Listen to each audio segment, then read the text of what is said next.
ወደ ጌታቸው ባጭሩ እናንሳውና የጌታቸውን ጉዳይ ሰሞኑን ያመነጋገሪያ ስለሆነ ነው መድረኩን እንዴት አየው አጠቃላይ የመድረኩን ሁኔታ ከፓናሊስቶቹ ከቀረቡት ጥያቄዎች ከምልልሶቹ በመነሳት አብይ አህመድ እዛ መድረክ ላይ የተሳለበት መንገድ በርግጥ አብይ አህመድን እውነት ለመናገር ጋዜጠኛው በደንብ አድርጎ ነው ከጌታቸው ባልተናነሰ ያዋረደው የአብይ አህመድ እንደው ምንድነው የሚባለው እርቃኑ የተጋለጠበትን ብሎ መግለጽ ይቻላል ያው ስለምናቀው ለኛ አዲስ ስላልሆነ ብዙዎች ፕሮግራሙን የሰሙት የውጪ ሰዎች በአብይ አህመድ ብዙ ነገር እንዳገኙ ነው የሰማነው ለማንኛውም አብይ አህመድን ልክ እንደ ኢትዮጵያ ታላቅነት መላሽ የኢትዮጵያን ታላቅነት የሚፈልግ ህልመኛ ይሄንን ግን የሚቃወሙ እንዳሉ አይነት አድርጎ ነው ያቀርበውና አብይ አህመድ በዛ ደረጃ የሚገለጽ ነው የኢትዮጵያ መላሽ የኢትዮጵያ ታላቅነትን ለማምጣት ነው እየሰራ ያለው ብዙ ጥያቄዎች ይነሳሉ እስቲ አጠቃላይ ጌታቸው የቀረበበትን መድረክ እንዴት አየው አረኖ ለምን እሱ ደፍሮም እንደዚህ አይነት መድረክ ላይ እንደቀረበ አላውቅም ምክንያቱም ሰውየው የታወቀ ሲሪየስሊ ጥያቄ የሚጠይቅ ሰው ነው በተለይ ደግሞ ጌታቸው አሁን ከገባበት ሁኔታ ያን ሁሉ ነገር ሲቀባጠር ከርሞ የአብይ አማካሪ ሆኖ በሚኒስትር ደረጃ ተመድቦ እየሰራ ባለበት ሁኔታ እዛ ቦታ ላይ መጥቶ ሰውየው ምን ይጠይቀኛል ብሎ እንደሆነ አልገባኝም ያለው እንደዛ እስከሚንተባተብ ድረስ መልሳቶ ማለት ነው ሶ አንዱ የሚገርመኝ ነገር ነው ቅድም ያነሳው አጀንዳ ለእናንተ መጀመሪያ ከኢትዮጵያ ወጥቼ ኢንተርቪው ያደረኩበት ሰዓት ላይ ስነግር ያለው እየታየ ያለው ያ ነው አብይ ኢትዮጵያን የሚሆን አጀንዳም የኦሮሞ አጀንዳም ያለው ሰው አይደለም ነው የኔ አቋም አብይ በስልጣን የሰከረ ምንም አይነት ችሎታም ብቃትም የሌለው ባንድ ግርግርና አጋጣሚ ኢትዮጵያን ትልቁን ስልጣን ቦታ የያዘ ትንሽ ሰው ነው ማነው ስሙ ሲለው የነበረው እውነታ ጌታቸው ሲለው የነበረው ነገር ነው ኢንፋክት እየተረጋገጠ የመጣለው ግን እዛ አለምልልሱ ላይ አልጀዚራ ላይ በሚቀርብበት ሰዓት ላይ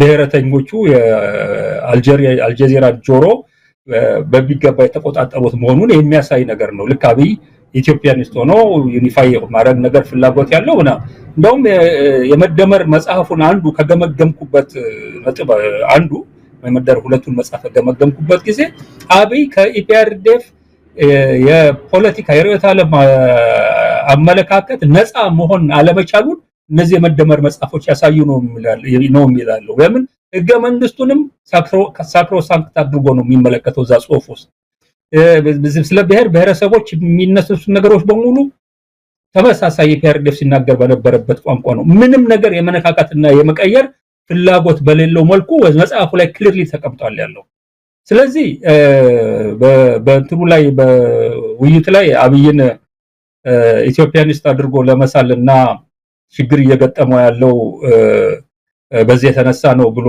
ለማቅረብ በጣም የተሳሳተ አካሄድ ነበር ሄደው ያ የሚያሳያለው ፓናሊስቶቹም ተመሳሳይ የሆነ አመለካከት ያላቸው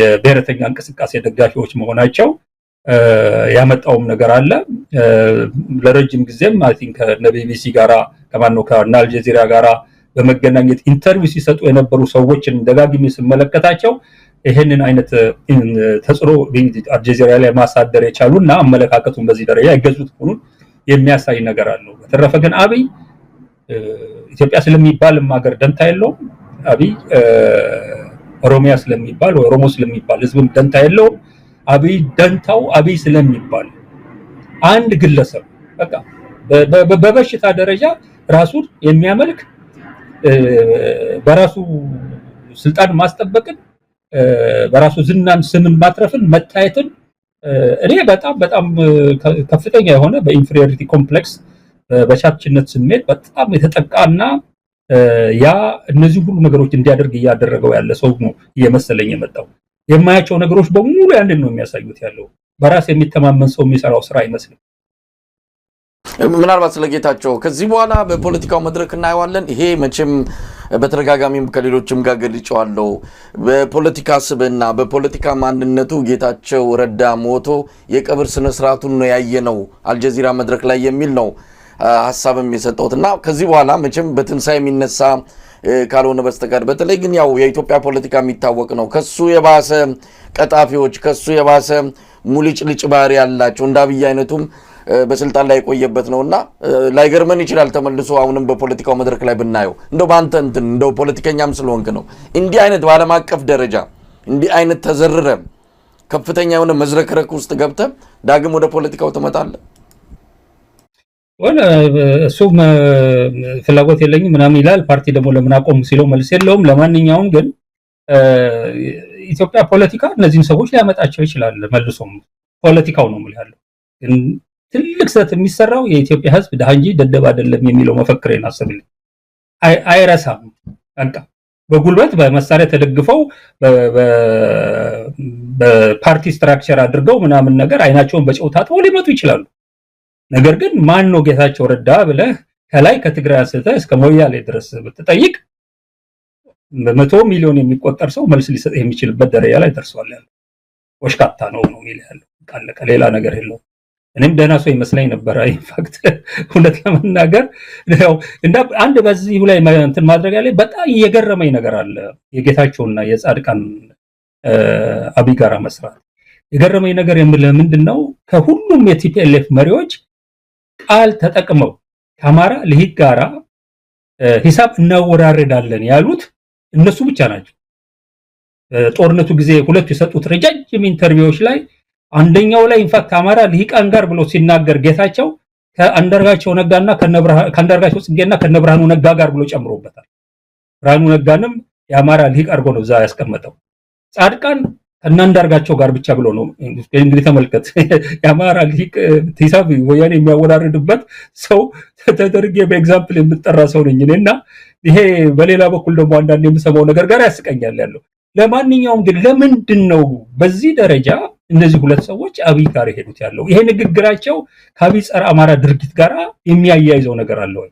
ሌላው ሐላላ ከላ ስብሰባ መጀመሪያ ባደረጉ ጊዜ ከነደብረ ጽዮን ጋር እነጌታቸውም ነጻድቃን ነበሩበት ስብሰባ ላይ አብይ ያላቸው ከናንተ ጋር ሆነን የፕሪቶሪያ ስምምነት የሚቃወሙት አማራና ኤርትራንን እንወጋለን ብሎ ነው ያነገራቸው። 100% እርግጠኛ ሆኜ ነው የምነግርህ። ደብረ ጽዮን ተመልሶ ከዛ ስብሰባ ማዕከላዊ ኮሚቴ ስብሰባ ላይ ያቀረበው ነው። አብይ እንዲህ ብሎናል ብሎ አቅርቦ ያንን ሪፖርት ለኔ ከሴንትራል ኮሚቴው ውስጥ ያሉ ሰዎች ልከው ለአብይ መልሼ እንዲህ ብለሃቸዋል ወይ ብዬ በዋትስአፕ ልኬለታለሁ። ወይስ ፊክሽን ነው የሚያወሩት ያለው ፈጥረው ነው ወይ?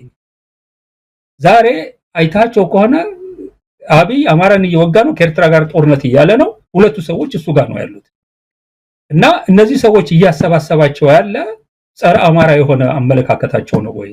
ብርሃኑ ነጋም ኦፍ ኮርስ ከአማራ ልሂቅ የሚለው ለለከፋ ብሎ ነው። አሁን ግን ኦፍ ኮርስ አማራ ክልል ላይ የሚሆነውን እያየ እስቲ ለአብይ አገልጋይ ሆኖ ብርሃኑ እየቀጠለ ለኔ ጸረ አማራ ነው ብዬ ደምድሜያለሁ። ስለዚህ ጌታቸውም አብይም ብርሃኑም በሙሉ እያሰባሰባቸው ያለ የጸረ አማራ ግንባር ነው ወይ የሚል ጥያቄ እስከማነሳ ነው የደረስኩት ያለው። እነዚህ ነው እንግዲህ አንዳርጋቸው የጌታቸው ነገር ለመጨረሻ ጥያቄ ላድርገውና አብይን ተከላከለ ወይስ እንደውም አሁን ፕሮፌሰር አለማርያም የጻፈውንም እየተመለከትኩ ነበር። ጌታቸው ላይ የስድብ ናዳን ያወረደበት አለማርያም አብይን አሳጣ አብይን አጋለጠም ይመስላል።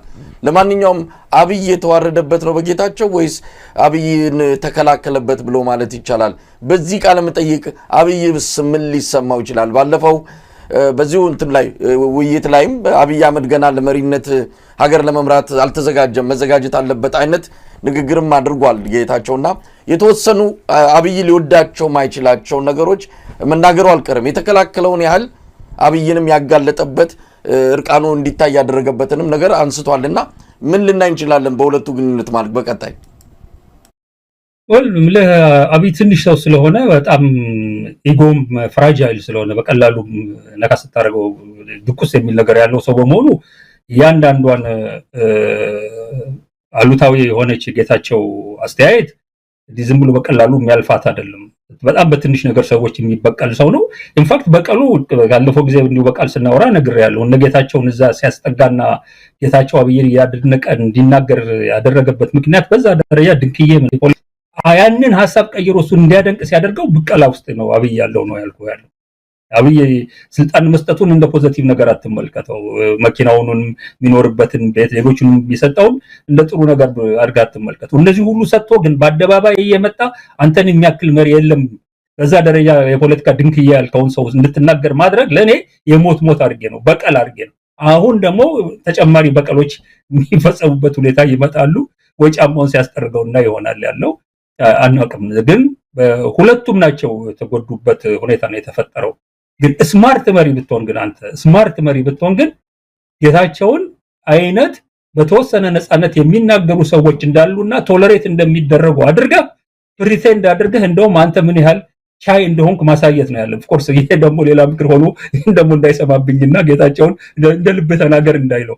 ነገር ግን በአንድ በኩል ጠቀሜታ ያለው ነገር ቢቆይ ስልጣን ላይ ይሄን እየተናገረ ምንም ሳይሆን ከቆየ የሚሰጠው ኢሜጅ አለ። ሌሎችንም እንደዚህ በማድረግ መገኘት የሚችል እኮ ቤኔፊት አለው። ያውና ክሪቲሲዝም ለመቀበል ትችት ለመቀበል ዝግጁ ናቸው ጠቅላይ ሚኒስትሩ የሚል እኮ ፕሮፓጋንዳ ለመንፋት በጣም ይጠቅማል። ሜቢ ይሄን ንግግሬን ሰምቶ እንደ ጌታቸውን ሊተጠቅማለች እንጠቀምባት እንዳይል ነው አሁን ስጋቴ።